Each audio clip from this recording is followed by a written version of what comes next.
External threats is another causes of decline of Mughal empire. यानी इस वक्त तक मुगल एम्पायर को अगर डिस्ट्रॉय किया गया तो उसके पीछे फॉरेनर इन्वेजन्स थे। ये इन्वेजन्स ने मुगल सल्तनत को और वीक करके रख दिया, जिसमें पहला पर्शियन रूलर जिसका नाम नादिर शाह था, उसने दिल्ली को बहुत बुरी तरीके से बर्बाद कर दिया। 1739 में उसने दिल्ली को प्लंडर किया और यहाँ से बेशुमार धन दौलत उठा करके ले गया।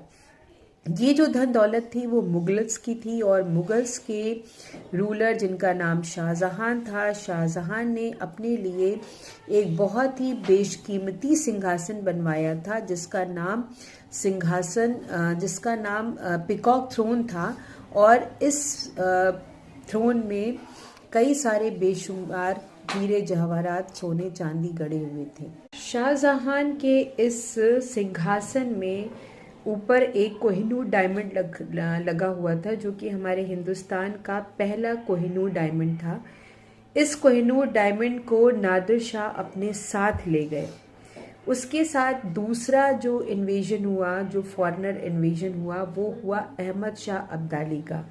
अहमद शाह अब्दाली ने हिंदुस्तान में अटैक किया 1748 से लेकर के 1761 के बीच में, और इसने भी हिंदुस्तान से बेशुमार धन दौलत लूटी।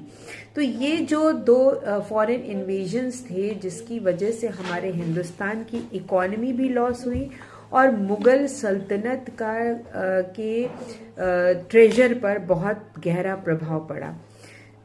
ये जो रिपीटेड रेड्स थे, इन्होंने इस एम्पायर की जो स्ट्रेंथ थी उसको और भी कमज़ोर कर दिया। उसके साथ ही साथ मराठा तो थे ही थे, अवध और बंगाल के नवाब रोहिलास, ये सब भी रूलर्स मुगल सल्तनत की पॉपुलैरिटी को कम करने के लिए और उसके एम्पायर को वीक करने के लिए काफ़ी थे।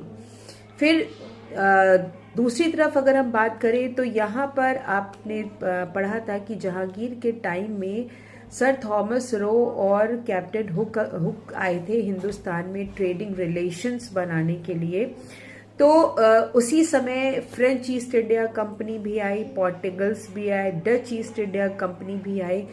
इसका मतलब कि यूरोपियन कंपनीज का भी प्रभाव हमारे हिंदुस्तान में बहुत ज़्यादा पड़ रहा था और मुगल सल्तनत की अनपॉपुलैरिटी और ब्रिटिशर्स की बढ़ती हुई सत्ता ने भी मुगल एम्पायर